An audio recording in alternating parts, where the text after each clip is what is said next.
Hello नमस्कार everyone.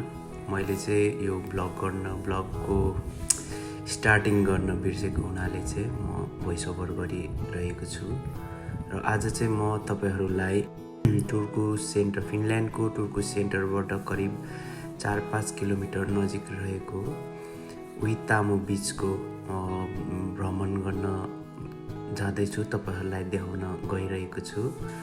र आज चाहिँ म एकदमै खुसी पनि छु किनकि मेरो चाहिँ भ्याकेसन सुरु भएको छ। भ्याकेसन भन्दा नि म चाहिँ बेरोजगार भएको छु, मेरो चाहिँ काम छैन अहिले, दिनभरि घुम्ने बस्ने हो।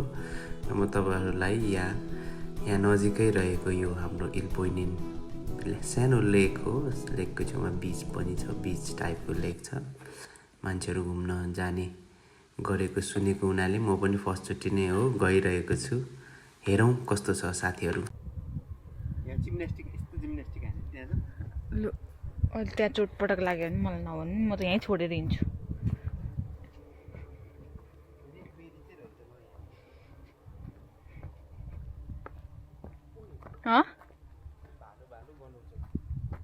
हुँदैन होला है, च्याउ पनि रहेछ। ए अस्ति टिपिसकेछ बेरी त छैन रहेछ।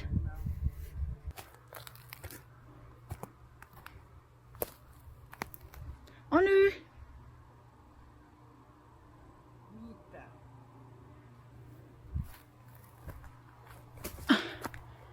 छैन रहेछ, रातोवाला चाहिँ रहेछ तर सबै टिपिसकेछ। रेडबेरी यहाँनिर एक दुईवटा कता देखिरहेको थियो।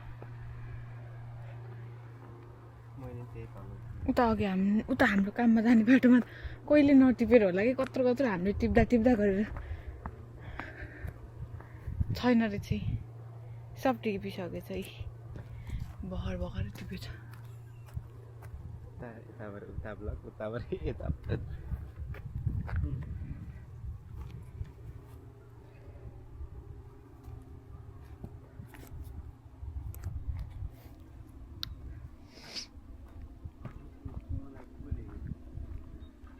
के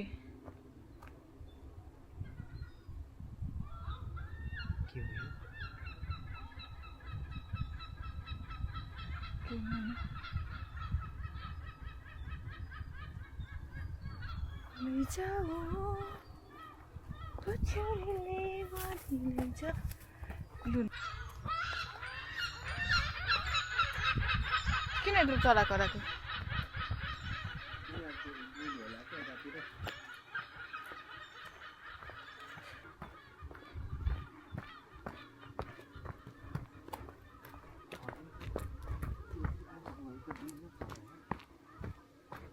ओइ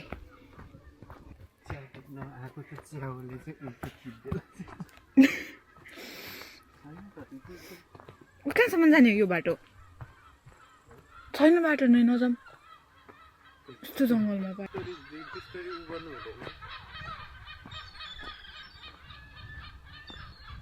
बाटै छैन यार।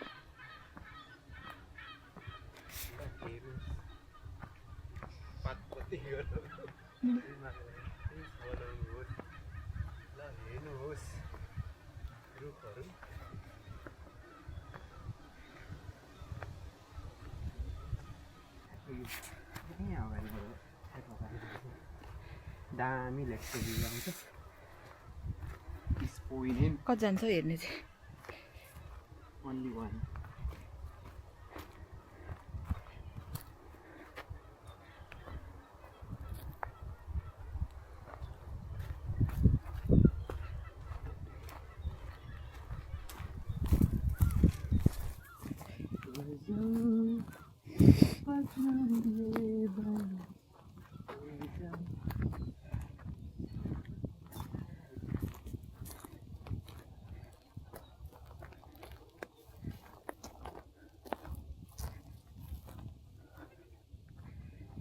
छैन जङ्गलै जङ्गल गएको छन्। ब्लगर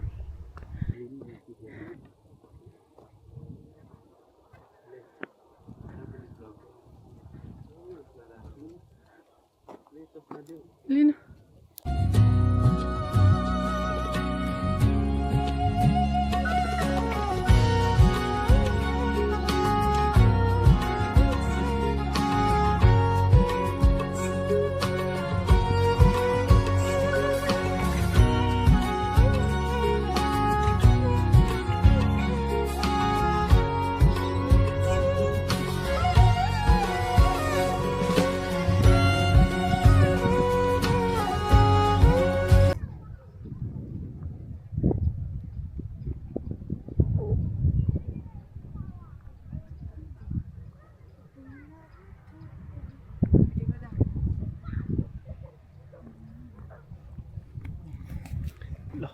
फाइनल्ली हामी चाहिँ रङ साइडमा गएछौँ साथीहरू।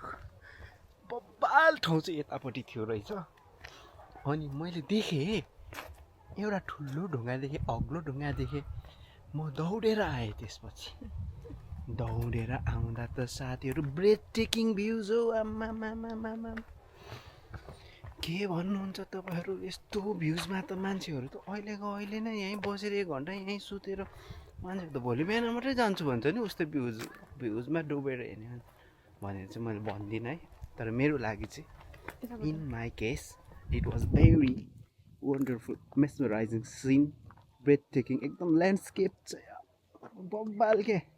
प्लस ढुङ्गाहरू पनि क्या चिप्लो चिप्लो ढुङ्गाहरू। आम्मामा चिल्लो चिल्लो ढुङ्गाहरू बस्नलाई पनि हाम्रो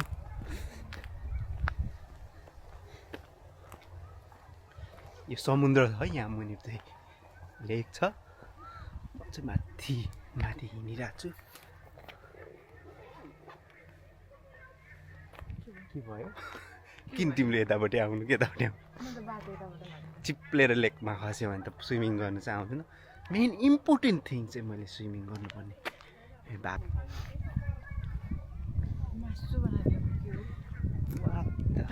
दिस इज साउन महिना। साउन महिनामा मासु खानु हुँदैन किनभनेदेखि त्यसै मलाई नि थाहा छैन, तर मैले चाहिँ खान्छु है। आऊ न यता पछाडि।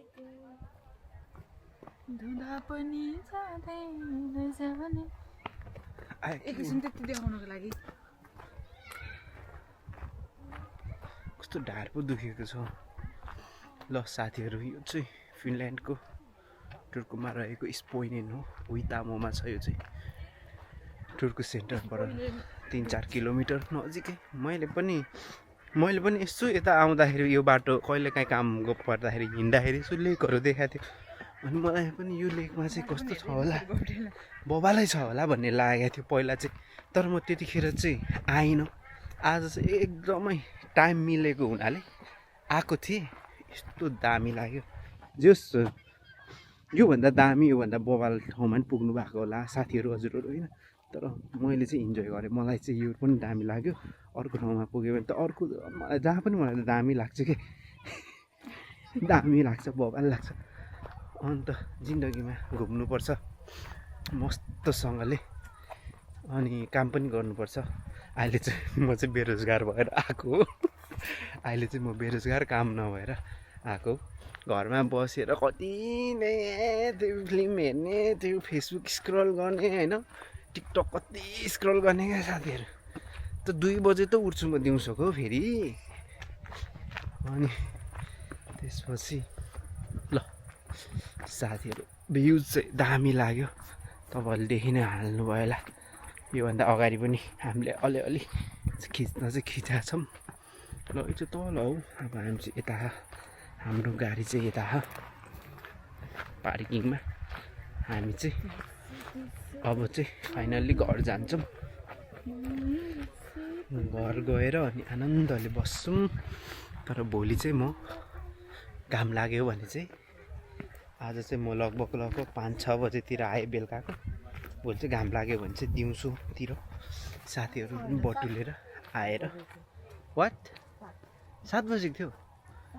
7 बजेतिर आएछ। भोलि चाहिँ अलिक चाँडै आएर अनि साथीहरूसँग रमाइलो गरेर जानुपर्छ। स्विमिङ सिक्नुपर्छ। मेन कुरा चाहिँ मेरो ड्रिम नै जस्तो क्या। मलाई स्विमिङ गर्न चाहिँ आउँदैन। तर मलाई एकजना साथी चाहिँ डुबिहाल्यो भने त मरिएन फेरि